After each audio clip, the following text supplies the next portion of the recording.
just here. Any comment or question from the group as a whole on to Margaret? I did like the fact that the involvement with the parents and the fact that they would be taught on the way, because some of my experiences with parents is their knowledge of faith is quite poor, and sometimes give the wrong answers in a sense. But the fact that we've involved with a group with parents and children being involved, I think that sounds really good. You know, I think parents need to be encouraged that it's okay not to have the answer, and being able to explore resources together. I noticed that you have the UCAT for kids, and that's one of the things that I include in the package that we give to each of the families. And they have the script, the talking points in the booklet, as well as, if they have a question, they email or WhatsApp me, and they develop the report. In some parishes, they have teams and they've divided it into smaller groups where they're able to do that. I moved in the middle of COVID to another parish, so I didn't have quite the same opportunity to develop those assistants that one of my colleagues in Solihull Diocese has been doing that. But it's really giving them confidence to explore together rather than thinking they have to have the right answer, or this is teaching, and this is facilitating, this is loving your child. And when you have a child, on Thursday night I had one who's making his first Holy Communion today, and his father set it up, but his mother had done the sessions. And so I said, well, how did it go? I was asking him, did he like it? What did he enjoy? He said, I love learning about Jesus, but having time with my mother.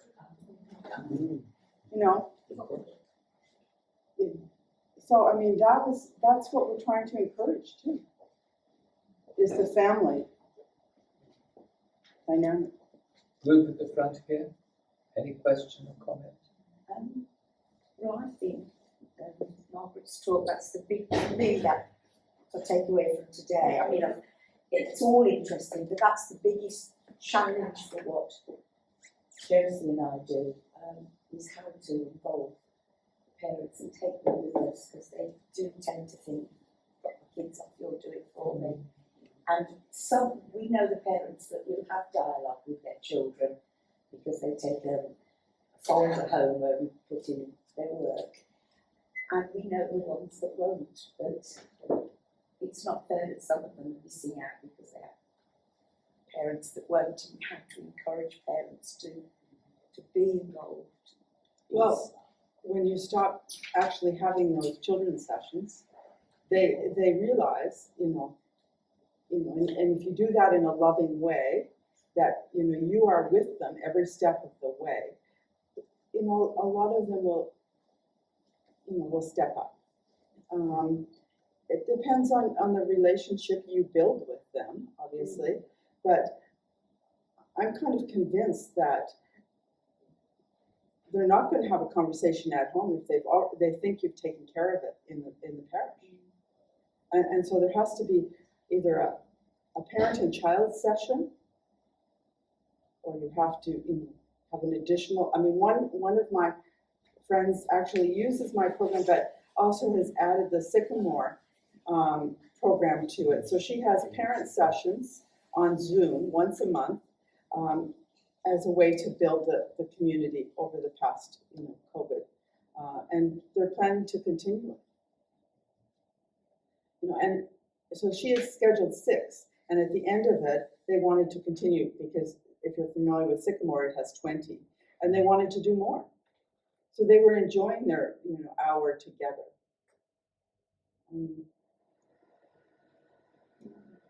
That's parent and catechist, it's not the children. Not the children. Really encouraging them to go back to their child, giving them confidence to speak about their faith. And little by little, that comes back. Great, thank you. Yeah, group over there. Sorry, yes. Just to say, Margaret, that it's revolutionary to see many of us in this room have been either teaching the sacraments for many years, either in schools or in the parish of catechesis courses. And now what we're seeing and hearing is that you are now bringing it all together. So you're not teaching in isolation. So some of us are teaching confirmation, some of us are teaching reconciliation and First Holy Communion. But now there is a way involving the families to have all sacraments being taught together in celebration of their love within each of the sacraments. Brilliant, thank you. Thank you. That's a comment there. This bigger group here in the middle. Question, comment? I was talking about my experience. I'm very privileged really because I have access to the secondary school and the primary school in the parish. And I can go into classes, for example, with adoration of Blessed Sacrament or Eucharistic services. And when we do have those, nearly every parent of the children in the class will attend in the classroom, within the classroom. We don't see any of them in church, unfortunately. And also, I used to take parental groups in the school, parents from the school, and they used to love the talks and the discussions. They lapped it up. And in fact, in the run-up to Christmas, many of them said they'd love to go to confession. And they went to confession, and they came out in tears, many of them, because it had been such a long time since they'd been, and it meant so much to them. But whatever we do, and however successful it is, and there's no doubt about it, I think the schools do a wonderful job, in transmitting the faith. But for some reason, and nobody seems to know the answer, it doesn't translate to the parish. It doesn't translate to them coming to Mass and being involved in the life of the parish. It's a big goal. Margaret, comment. Because they think it's simply intellectual, academic. I mean, I would take that class and do the Eucharistic adoration in the parish, and take time to explain all the statues that are in your particular parish, and get them comfortable coming into and showing reverence and those kinds of things. So they're used to, instead of having someone call me up and say, "What's the address of the church?" So I know that that's the norm, that's common, that people are just not going. And I think the liaison with the school, is critical. I mean, this organization I've been involved in Kent, where they're doing the research, it's between the school, the parish, and the home. And they're saying the school's response has been, they're not hearing from the parents. Well, because the parents have had this idea that from baptism that, it only means getting them into a Catholic school. And so they're quite prepared to delegate, because we haven't done anything in that gap, as Father Jan had said. And secondly, it's just, you can't change things around when they're 7 or 8 years old. If they haven't prayed at home when they're, going to bed when they're 3, that is so important, to be able to establish the family tradition. Celebrating the anniversary of their baptism, celebrating their name day, all of these things. I just keep suggesting ideas so they can celebrate in the home. Ask them if they've got a crucifix in the house, and all of these kinds of things to bring it, to bring the 3 together. But the problem is, a lot of people kind of just have this mindset that it's all about, they've learned it in school. And I've had that with some of the parables. Oh, my child knows about the Good Samaritan. And they can recite all the details. But I'll say, well, who is the Good Samaritan? They have no idea. They've never really unfolded it. They know all the facts, but the story is all very clear in their mind, but they don't really they've never contemplated it. So, I think that's where we need to move, and to develop the synergy. That makes sense? Thanks. Can I just say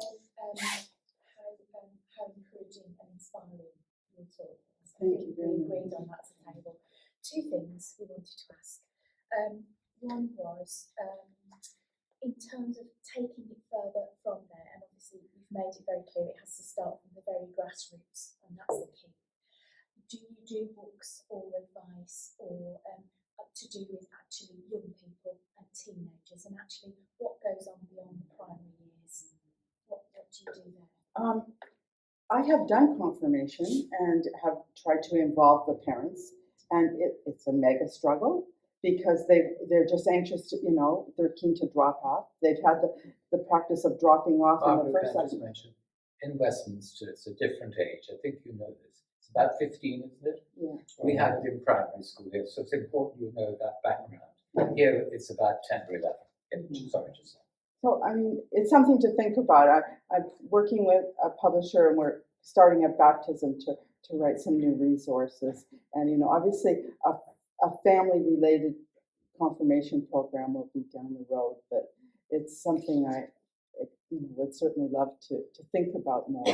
But I've just been focusing on the earlier years at this point in time. Can I just say that if you are wanting to continue in secondary, then the Faith in Action programme, it starts off with a bronze award, and they have to do things like pilgrimage, they have to do prayer, they have to do some work in the parish, and then in year 8 it goes into silver, and then in year 9 it goes into gold. Gets it all out of the way before they start their GCSE. And you do it as a lay chaplain or as an RE teacher, and they go off and do the things, and then they gain points. And after they've got so many points, they get their pin badge. And in our diocese, they went then when they got gold, and Marcus gave them their gold award in a big celebration in the diocese. And it's called Faith in Action. Now, Hazel, you're in Our Lady of the Wayside now. I am, I know So that. you're bringing all of that there, are you? Well, So we're going to talk a bit later, aren't we, about taking these things forward. And it just seemed to me that when you get your evaluation at the end of the day, what you liked and what you'd like to see developed in the future, things like this is important because Hazel has had experience that could be very valuable to others. Some sort of coming together might be something you'd like to look at in the future. Hopefully, that will be encouraged by what Amanda will be talking about later. But I am conscious